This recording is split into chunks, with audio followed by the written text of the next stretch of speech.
দীর্ঘ 15 বছর নির্যাতন এবং জুলুম, বাংলাদেশে গুম খুন হত্যার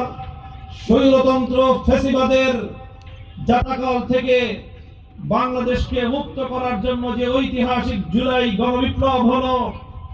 যে বিপ্লবের মধ্য দিয়ে বাংলাদেশ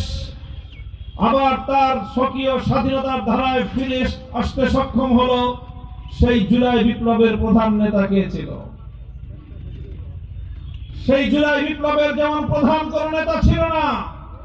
বাংলার আপামর জনসাধারণ এদেশের পরিবর্তনকামী বিপ্লবী জনতার ঐক্যবদ্ধ জুলাই বিপ্লবে যেমনি ভাবে সকল ফ্যাসিবাদ তাসের ঘরের মতো লুটে পড়েছিল, আজ এই পরিবর্তনকামী বাংলার মানুষ যেভাবে ঐক্যবদ্ধ হয়েছে, এই ঐক্যের স্রোতে সব ভেসে যাবে ইনশাআল্লাহ।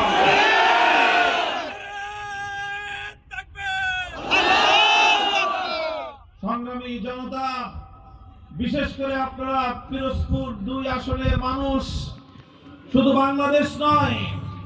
বিশ্ব দরবারে আপনারা এক অনন্য ইতিহাস সৃষ্টি করেছেন। আল্লাহর কোরআনের ফেরিওয়ালা, কোরআনের পাখি নামে খ্যাত, সারা পৃথিবী জুড়ে যার কণ্ঠে আল্লাহর কোরআনের বাণী উচ্চারিত হয়েছে, সেই বিশ্ব বরেণ্য মুফাসসিরে কোরআন আল্লামা দেলাওয়ার হোসেন সাঈদী রহমাতুল্লাহি আলাইহির পক্ষে যেভাবে ধর্ম বর্ণ নির্বিশেষে হিন্দু ধর্মাবলম্বীগণ অকুণ্ঠ সমর্থন যেভাবে জানিয়ে এই পিরোজপুরের মাটি থেকে একটি বার্তা প্রদান করা হয়েছে যে আলেম ওলামারা কি রকম সাম্প্রদায়িক সম্প্রীতির দৃষ্টান্ত স্থাপন করার প্রেক্ষিতে এদেশের অন্যান্য ধর্মাবলম্বীরা ইসলামী নেতৃত্বের উপর কিভাবে আস্থা রাখতে সক্ষম হয়, এদেশের ইসলামপন্থীগণ কিভাবে ধর্ম বর্ণ নির্বিশেষে সকল ভেদাভেদের ঊর্ধ্বে উঠে প্রতিটি মানুষকে মানুষ হিসেবে বুকে টেনে নিতে পারে, পিরোজপুর 2 এর মাটি বাংলাদেশের জন্য তার অনন্য দৃষ্টান্ত এবং একটি আইকন। আজ আমরা ইতিহাসের এই ঐতিহাসিক মুহূর্তে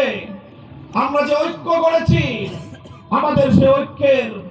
অন্যতম প্রধান বুনিয়াদ হলো বাংলাদেশকে ভালোবাসা। আমাদের ঐক্যের বুনিয়াদ হলো বাংলাদেশ থেকে দুর্বৃত্তপনা এবং গুন্ডামির রাজনীতি বন্ধ করা। বাংলাদেশ এই গুন্ডামির রাজনীতির কারণে, দুর্বৃত্তপনার রাজনীতির কারণে, চাঁদাবাজি লুটপাটের রাজনীতির কারণে স্বাধীনতার 54 বছর পরে আজ বাংলাদেশ এখনো পর্যন্ত তার নিজস্ব টার্গেট পর্যন্ত পৌঁছতে সক্ষম হয়নি। বাংলাদেশের ছাত্র জনতা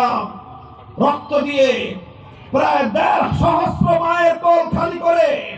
যে বিপ্লব এনে দিয়েছে, সেই বিপ্লবকে আজ ব্যর্থ করে দেওয়ার জন্য ষড়যন্ত্র দানা বাঁধতে শুরু করেছে। পরাজিত সকল শক্তি আজকে জুলাই বিপ্লবের বিপক্ষে অবস্থান গ্রহণ করার জন্য ঐক্যবদ্ধ হয়েছে।